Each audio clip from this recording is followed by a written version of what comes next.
मैं पंकज करन बोल रहा हूँ कैलिफोर्निया से। इस वीडियो में हम खाने के बारे में बात करते हैं। भारतीय थाली को कैसे बैलेंस करें और कौन सा तेल सबसे हेल्थी है, सरसों का, नारियल का, ऑलिव ऑयल और दूध, दही, पनीर के फ़ायदे और नुकसान के बारे में बात करते हैं। चीनी और डाइट सोडा का क्या सच्चाई है उसके बारे में बात करते हैं। तो ये वीडियो काफ़ी मज़ेदार होने वाली है। आप आराम से इसको बैठ कर सुनिए और क्वेश्चन पूछिए।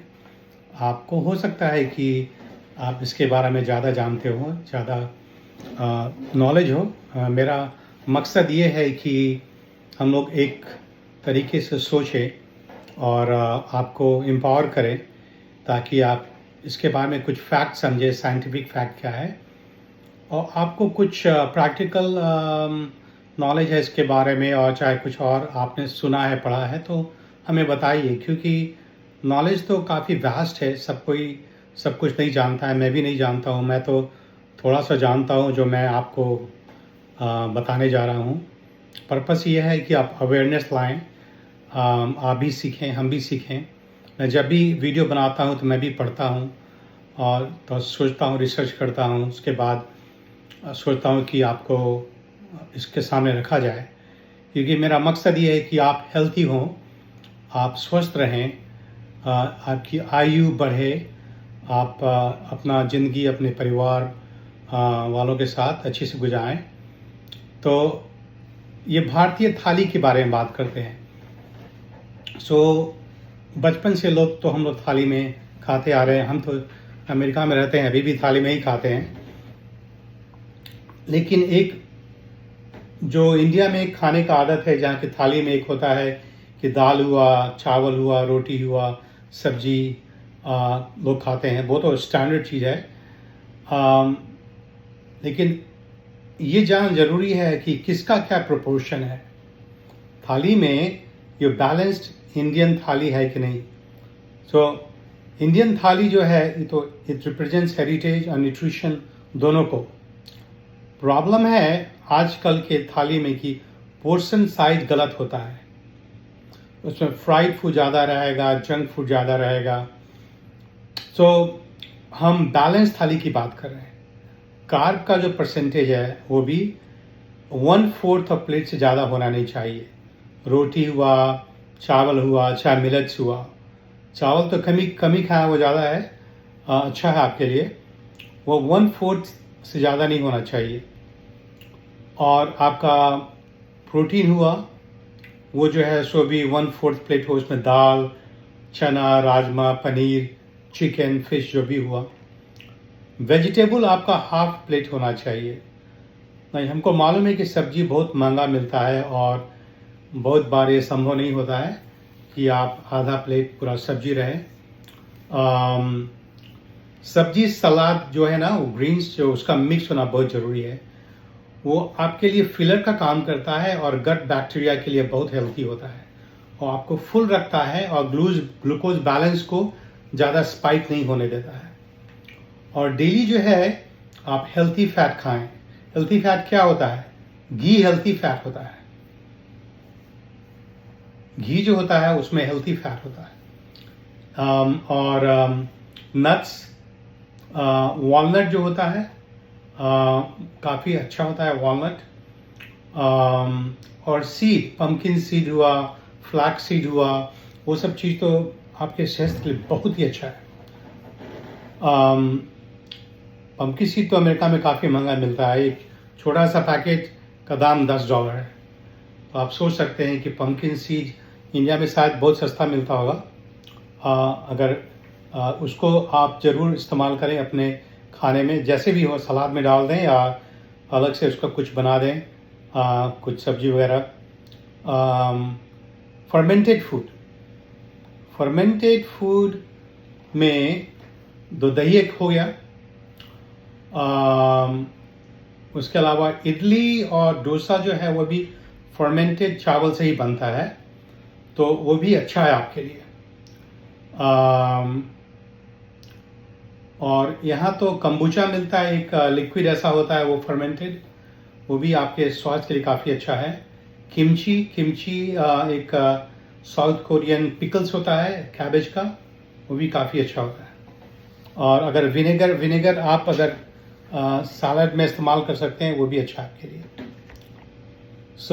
बात ये है कि एक बैलेंस्ड थाली होना चाहिए और जिसमें जितना मतलब ऑयल का फ्राई जो होता है वो कम रहे उतना अच्छा है। आजकल तो आप समोसा भी गर्म कर सकते हैं एयर फ्राई करके, आपको तो तेल की जरूरत है नहीं। चाहे इसको बेक कर दें तो वो भी अच्छा होता है, वो अल्टरनेटिव है। अब चलते हैं तेल पर। कौन सा तेल सबसे हेल्थी है स्वास्थ्य के लिए? सरसों का तेल, जो कि बिहार और यूपी और मध्य प्रदेश वगैरह में काफ़ी बनता है, या नारियल का तेल जो साउथ में काफ़ी है, और चाहे आपका क्या बोलते हैं बादाम का एक तेल मिलता है वेस्ट में, मुंबई और पुणे वगैरह में काफ़ी चलता है। तो कौन सा अच्छा है?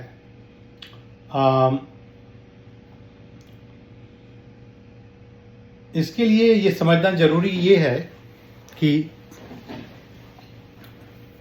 मस्टर्ड ऑयल जो है इसमें क्या होता है, इसमें ओमेगा 3 होता है। बहुत लोगों को मालूम भी नहीं है। मस्टर्ड ऑयल जो है इसमें ओमेगा 3 होता है, good for heart. Strong flavour होता है। हमारी माता जी तो 85 ईयर्स की हैं, वो मस्टर्ड ऑयल में बनाती हैं और काफ़ी टेस्टी होता है, तो हम तो एंजॉय करते हैं।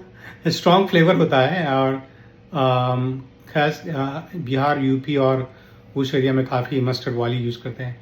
कोकोनट ऑयल तो इसमें मीडियम चेन फैटी एसिड होता है, एनर्जी के लिए काफ़ी अच्छा है, गुड फॉर ब्रेन और स्किन और हेयर। उसमें एक प्रॉब्लम है, प्रॉब्लम ये है कि उसमें कोलेस्ट्रॉल होता है, इसलिए आपको कोलेस्ट्रॉल का ध्यान देना बहुत ज़रूरी है, क्योंकि इंडियंस लोगों में बैड कोलेस्ट्रॉल एलडीएल ज़्यादा होता है जेनेटिकली, और जो गुड कोलेस्ट्रॉल एचडीएल होता है वो कम होता है, तो उसका ध्यान रखना ज़रूरी है। ऑलिव ऑयल, तो ऑलिव ऑयल तो मुफा रिच होता है फैटी एसिड में, इससे सलाद वगैरह के लिए तो काफ़ी अच्छा है, और ये इसका लो हीट कुकिंग में इस्तेमाल होता है। तो ऑलिव ऑयल से तो नॉन वेजिटेरियन फूड बनाना मुश्किल है, लेकिन फ्राई करना भी मुश्किल होता है। डीप फ्राई के लिए तो है ही नहीं ठीक। डीप फ्राई के लिए आपका घी और क्या बोलते हैं मस्टर्ड ऑयल।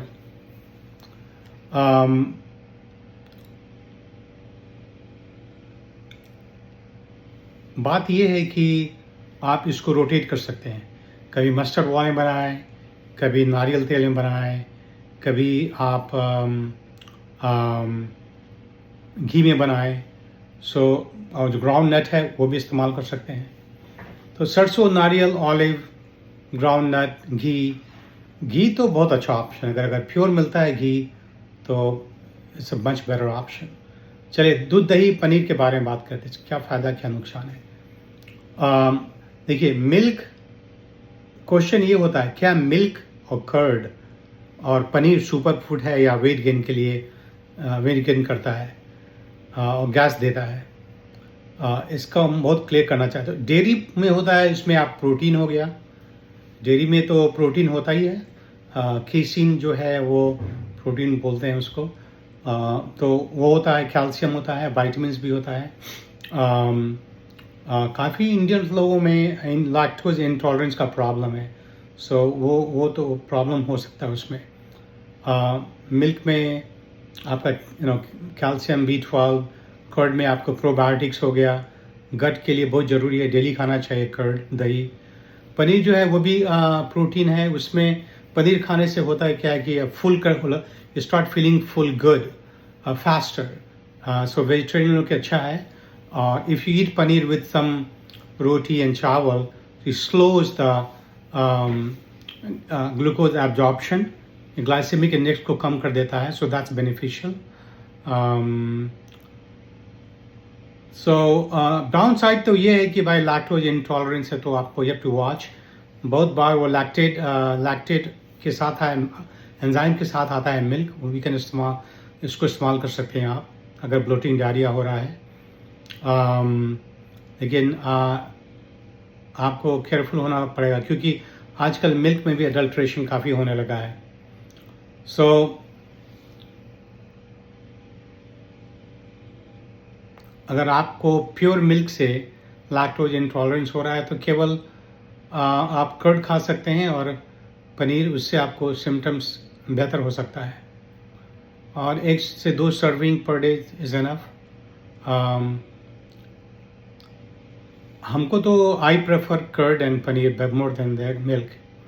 सो डेयरी सुपर फूड है, लेकिन इसका सही मात्रा में इस्तेमाल करना चाहिए, सही फॉर्म में इस्तेमाल करना चाहिए।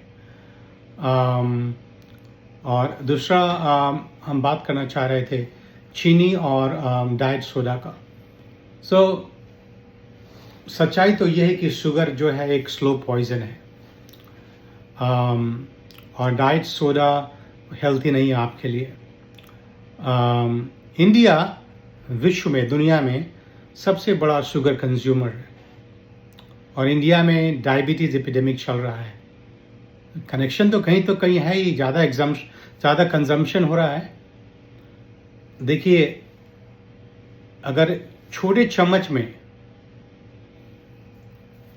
करीब 16 कैलोरी होता है शुगर, सॉफ्ट ड्रिंक में एवरेज 10 टीस्पूनफुल शुगर होता है पर कैन। सो 160 to 200 कैलोरी तो होना ही है।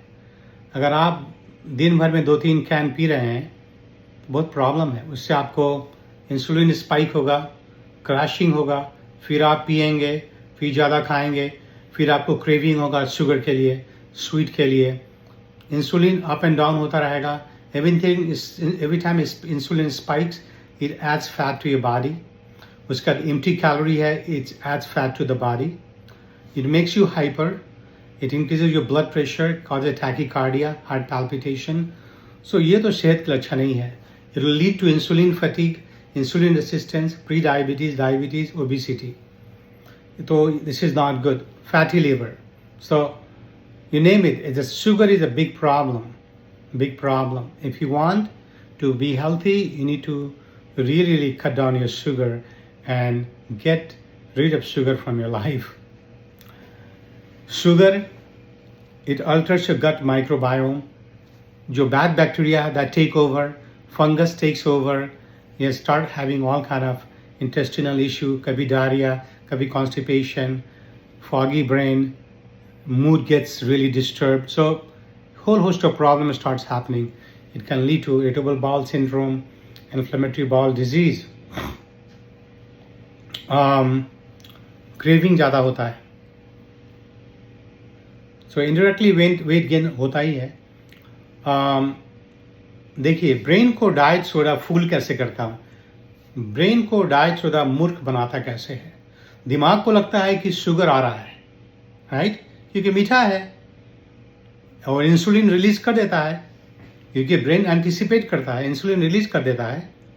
उससे क्या होता है, इंसुलिन रिलीज करने से आपका ब्लड शुगर कम हो गया, आपने डाइट सोडा पी लिया, इंसुलिन रिलीज हो गया, ब्लड शुगर कम या आपको भूख लगी, आप ज़्यादा खाओगे, मीठा खाओगे,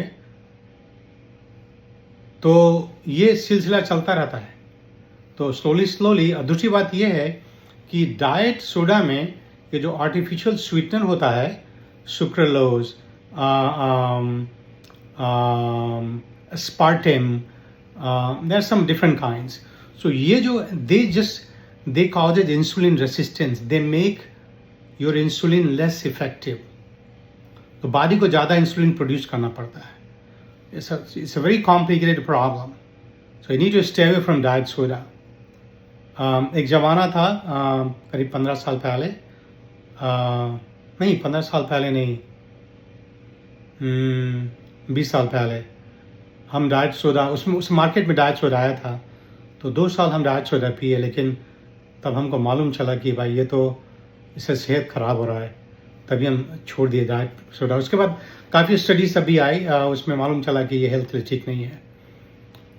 लेकिन आपको ये बता रहे हैं कि भाई ये सच्चाई है।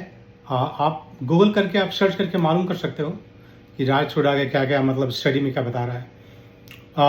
आप अल्टरनेटिव चीज़ पियो ना, लेमन वाटर पियो, कोकोनट वाटर पियो, बटर मिल्क पियो, तो वो सब काफ़ी अच्छा है। शुगर और डाइट सोडा दोनों आपके लिए हार्मफुल है।